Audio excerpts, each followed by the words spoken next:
A 1979 New York Times article described her story as being, quote, one of the Western world's most intriguing and convincing cases of reincarnation. I myself am not a huge believer in reincarnation, mostly because any of the stories I've heard, there's no modern day corroboration of fact.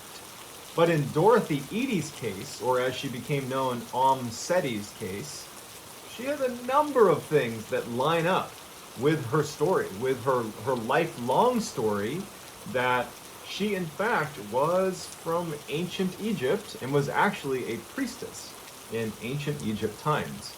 And some of her discoveries are pretty incredible. And frankly, Egyptologists and historians that have looked at this case have spent decades trying to prove that she was lying, but can't.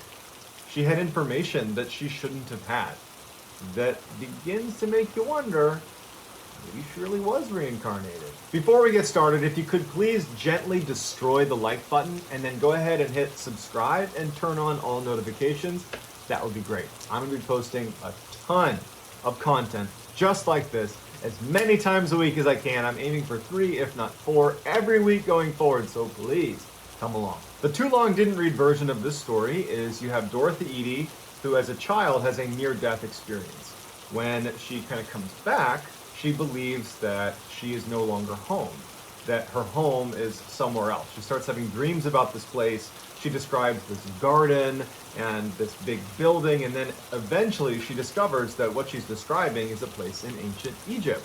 And she ends up becoming obsessed with ancient Egypt and then begins providing information and helping with archaeological digs that leads to numerous incredible discoveries, all from memories that she claims to have had from her previous life. Even if you don't believe in reincarnation and this whole story seems like totally made up, just listen to how the story flows and then try to make sense of how in the world she had the information she had that led to distinct discoveries that nobody else had made. That they found this stuff as a result of Dorothy Eady's information. How do we reconcile that? It's not impossible, but no one's been able to do it yet. So let's see what you think. Dorothy Eady was born into a lower middle-class family in London in 1904. She was an only child, and she was absolutely adored by her parents. Now, unfortunately, when she was 3 years old, she fell down a flight of stairs in her home and was unconscious. They called the doctor, and the doctor shows up and says she's actually dead. As the parents are talking to the doctor, after about an hour, Dorothy gets up and goes into her bedroom and is like playing on her bed. And the parents come in with the doctor, and they can't make any sense of it. And in fact, the parents were furious at the doctor for pronouncing her dead, because they're like, obviously she wasn't.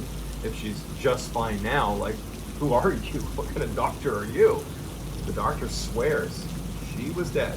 Shortly after the accident, Dorothy develops a strange accent that they can't quite place, and doctors and specialists believe that she's suffering from something called foreign accent syndrome, which is fairly common amongst people with significant head injuries. Basically, it alters your speech, and to people that don't know any better, they might think you have a strange foreign accent. Dorothy also started telling her parents about this recurring dream she had, where she'd be near this huge building with these big pillars, and she'd be in this beautiful garden. She loved this garden. She talked about the beautiful flowers and her friends that were there, and it was just this unbelievable place. It was like this oasis next to this building. But she didn't know where it was, and she's 3-4 years old, so she's not able to articulate much what this is, but she was just in love with this garden and this location in her dreams, and she talked about it endlessly.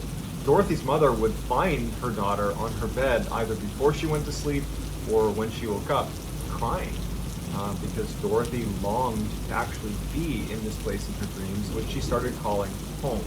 Now, Dorothy's mother would say, but Dorothy, you're home now. And she would say, no, I'm not home. My home is in that garden, it's near that building. And no matter how Dorothy's mother tried to kind of convince her that, no, honey, you live here now, you live here, you've never lived anywhere else, Dorothy was unbelievably convinced that what she was seeing in her dreams was her actual home. It was around this time that Dorothy's parents brought Dorothy to a British museum where they had a big ancient Egyptian exhibit set up. And when they went into the museum, Dorothy sees this exhibit, and she's immediately attracted to it. And as she gets closer, she starts seeing the statues of the pharaohs and pictures of the pyramids, and she sprints into the exhibit, runs away from her parents, and she's running to the different statues of the pharaohs and of the Sphinx and all of these different icons from ancient Egypt, and she's kissing their feet and she's sobbing hysterically, and she's yelling, I'm home, I'm with my people. This little tiny kid is having this revelation that she's found home, and she refused to leave the museum. Finally, her parents, get her to calm down. They're pretty embarrassed of people looking at them like, what's going on with your child? She finally leaves with her parents, but at this point, now Dorothy has attached that place in her dreams that she longs to go with the beautiful garden. She's attached it to Egypt, to ancient Egypt. And so she becomes completely obsessed with ancient Egypt. Her obsession with ancient Egypt started to get her in trouble. When she'd go to Sunday school, her family is a very, very devout Catholic family. She would compare Catholicism to other ancient Egyptian religions. That got her in a lot of trouble, and in fact, they said, you can't come to Sunday school anymore. Then she got expelled from her Catholic school because she refused to sing a number of the hymns that in some way disparaged Egyptians. Ancient Egyptians. She was also told that she could no longer attend Sunday Mass for the same reason. She was basically not welcoming. At 6 years old, Dorothy, who knew how to write and read in English, started to take a keen interest in hieroglyphics, the Egyptian hieroglyphics, and she said that they were definitely familiar to her, but she had forgotten how to read it. When she was 7, she was looking through a textbook and she saw a picture of the Temple of Seti I, which is in Abydos, Egypt. And as soon as she saw the picture, it was a big picture of the temple, and then next to it kind of like the broken remains of what looks like maybe a garden of some kind. And she immediately said, that is my home. That's where I'm from, right there. Temple of Seti I in Abydos, Egypt. That's my home. And as she's looking at the picture and she's looking at those kind of tattered, broken remains, this is thousands of years old, she's looking at the area next to this big temple in the picture, and she's like, that's the garden, but where are the trees? Where is everything? Why does it look like this? Like, she didn't understand that was thousands of years ago that it was a garden, but she saw the picture and immediately knew it as her home. Also in the textbook was the picture of the pharaoh, Seti I, who the temple was named after. And when she saw the picture of the very well-preserved mummy, she was overcome because she claimed to have known him personally. At age 10, Edie was kind of discovered by world-renowned Egyptologist E.A. Wallace Budge, who offered to teach her how to read and write hieroglyphics, which she picked up almost instantly. Starting at 14, in addition to that recurring dream of the Temple of Seti and the garden right next to the Temple of Seti that she claimed was her home, she started having a recurring nightmare where she, in her former life, was in this subterranean enclosure, and she was being questioned by a high priestess who was demanding that she answer her questions, and when she refused, she was beaten. At 27 years old, Edie meets an Egyptian man and falls in love with him, but also, I'm sure on some level, she was marrying him to secure Egyptian residency, because as soon as they got married, they moved right back to Egypt, where she could be a resident. And actually, when they landed in Egypt, the first thing she did, she's overcome with emotion when she lands, and she starts kissing the ground and crying and saying, I'm home, I'm home. Dorothy and her Egyptian husband have a son, and they name him Seti, just like the pharaoh Seti. Once Edie moved to Egypt, she started, by her account, getting visits from an entity known as Hor-Ra. Now, Hor-Ra, she claimed, was the spirit of the pharaoh Seti I. She would get into these almost trance-like states at night over that first year she was in Egypt. It was like she'd be sleeping, but then she would get up and be in this trance, and she would start frantically writing in hieroglyphics in the middle of the night. And her husband would wake up, and he would see her doing this, and she was like, couldn't stop her. He couldn't communicate with her. She was just in a trance, recording what she was claiming Hor-Ra was telling her, was dictating to her that she needed to write down. And it was, in fact, about who she used to be. She used to be, according to Hor-Ra, a woman by the name of Ben Trishit, who lived 3,000 years earlier in the time of Pharaoh Seti I, and who lived in the temple of Seti in and around that garden. So after a year of her going into these trances and writing in hieroglyphics, she had over 70 pages of transcript of what she claims was her story, and it goes like this. Before being born as Dorothy Eady, she was an Egyptian woman named Ben Trishit. Her father was a soldier, and her mother was a vegetable seller who actually died when she was just 3 years old. Unable to care for her, Ben Trishit's father placed her in the temple of Qam el-Sultan. She was then raised at the temple where she later became a priestess. When she was 12 years old, Ben Trishit was given two choices: either venture out into the world on her own or become a consecrated virgin and stay at the temple. Ben Trishit decided to take the vows. But a few years later, she meets Pharaoh Seti I, and they end up falling in love, and soon she becomes pregnant. When she is discovered to be pregnant, she was interrogated by the high priest and beaten when she refused to answer, a scene that corresponded to her childhood nightmare. Unwilling to put her beloved Seti through a public scandal, Ben Trishit took her own life. Edie's husband grew increasingly disturbed watching his wife go into these trances and write out the hieroglyphics. I mean, she's amassing all these pages of hieroglyphics.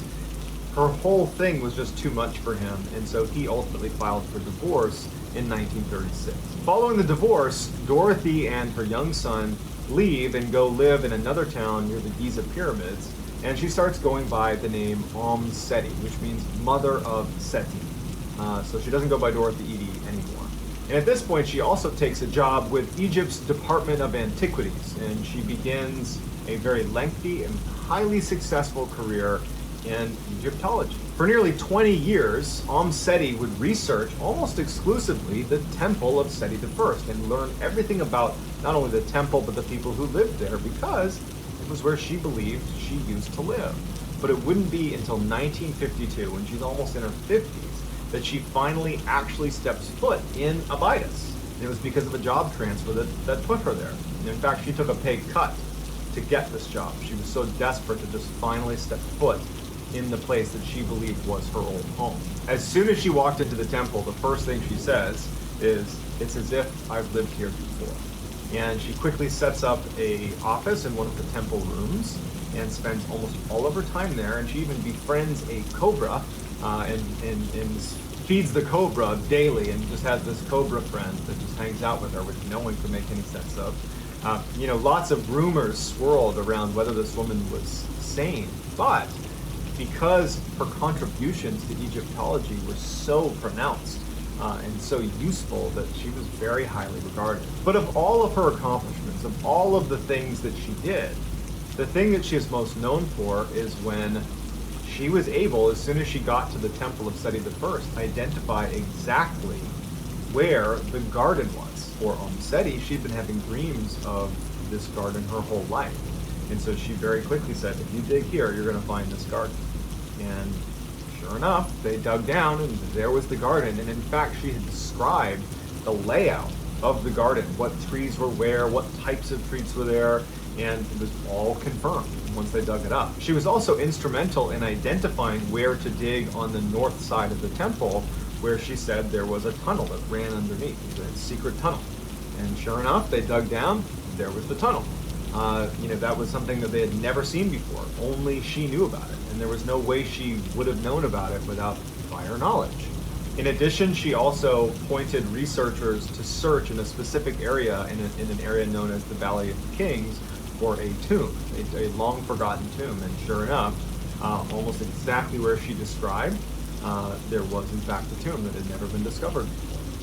As much as other Egyptologists did not want to accept Seti's claims that she had been reincarnated, and that's why she has all this knowledge, they wanted, frankly, it to be just the ramblings of a crazy person and it to just be some elaborate hoax, but they couldn't deny the fact that she had intimate knowledge of certainly everything that ever happened at the temple of Seti I in the time frame that she claimed to have been living there 3,000 years prior. Fascinatingly, right before she died, when she was 81, she said there was a a secret underneath the temple of Seti first. There's a secret chamber, and there was a secret within that secret chamber. But no one's ever gone down there. No one knows where to begin to look. And so without Seti guiding them, it may be one of those things that we'll just never know. So without any sort of rational explanation for how she would have had all this knowledge or understanding of an ancient culture, it leaves skeptics wondering, I mean, is this potentially a real case of reincarnation, or is there a better explanation? And I'd love to hear what you think in the comments. So that's going to do it, guys. Thank you so much for watching. If you liked this, please like the video and hit subscribe. I'm going to be posting multiple times a week stories about the strange, mysterious, dark stuff. If that's the kind of thing you like, then I'm the channel for you, I hope. Also, please follow me on TikTok. My handle is also Mr. Ballin. And then on Instagram, it's JohnBallin416. That's going to do it, guys. Thank you so much for tuning in. See ya.